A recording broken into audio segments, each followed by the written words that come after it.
And this question is important. How good is Filip Hrgovic? And it may not even be how good. It may be how good is Filip Hrgovic at adapting to Mo Itauma. Is he able to make the necessary adjustments? Has Hrgovic ever dealt with someone as refined as Mo Itauma? Of course, you can reverse that question. Has Mo Itauma ever dealt with someone as refined as Hrgovic? But I feel that Hrgovic is going to have to show something different. And it's very interesting. So then the next idea is the no props exchange. And in a microcosm, Hrgovic, it's almost like he's refusing to validate Itauma. And Mo Itauma seems to demand it. I feel like Mo Itauma is big on respect. Like, he doesn't talk much, but he wants to get his respect. There's some interesting psychology there. Of course, the minimization is a tactic. It's Machiavellian. And I guess the impact of the tactic is to try to draw out a mistake, is to try and, this is an assumption, but if you minimize an opponent's achievements and they become overeager, maybe you can force them onto a counter.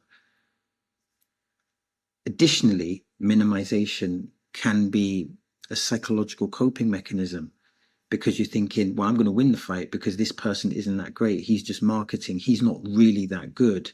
So I guess you could argue it's multifaceted.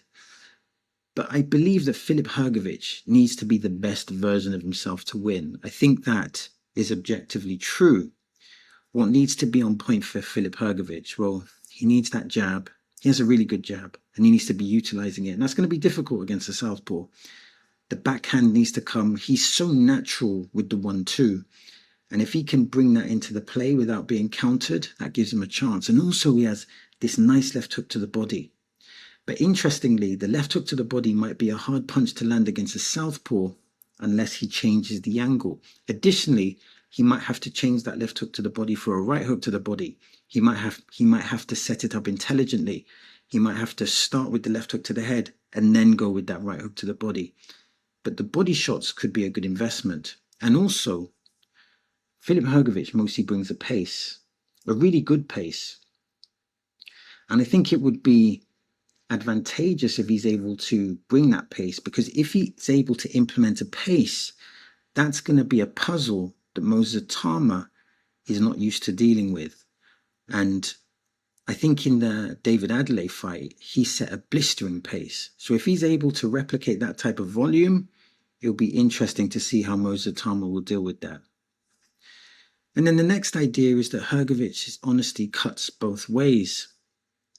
He admits the Dubois loss took him a year to recover from. That's a significant period of time. Injured, sick. He wasn't himself. Now, here's a question. Has Hrgovic ever given Daniel Dubois credit for that victory? I don't think I've seen one interview where he's given any element of credit. Is that a good thing? Is that a bad thing? It appears that when he speaks about that loss, he speaks about the illness, but he doesn't speak about Daniel Dubois' performance. And to me, that's concerning, because can a lack of accountability be an issue? And if Abel Sanchez is not in his camp, or he's having a poor camp, has he already got another excuse? I think accountability is really important. And when someone is making excuses, then that's an issue. Now, I'm not saying he wasn't sick, but that's not Daniel Dubois' fault. I mean, Filip Hrgovic entered that fight very confident. He set a blistering pace. He hit Daniel Dubois with about 30 right hands. Go back and watch that fight. He hit him with backhand after backhand after backhand, and Daniel Dubois just took it, made some adjustments, came on in the middle rounds, and then really started to assert dominance at the end. But Hrgovic was extremely confident in that fight. And I understand that his illness would have been a factor, but to totally minimize or not give Daniel Dubois any credit, that to me is a red flag about someone's personality. Because maybe the more accurate picture is to state that yes, he was confident, Yes, he had that previous experience with Daniel Dubois of allegedly beating him up in sparring. And yes, there were some preparation issues. And you can acknowledge all of those things and say, yes, I had some health issues. But you can also give your opponent credit. You can give your opponent credit for taking the punches. You can give your opponent credit for, able to endure the punishment.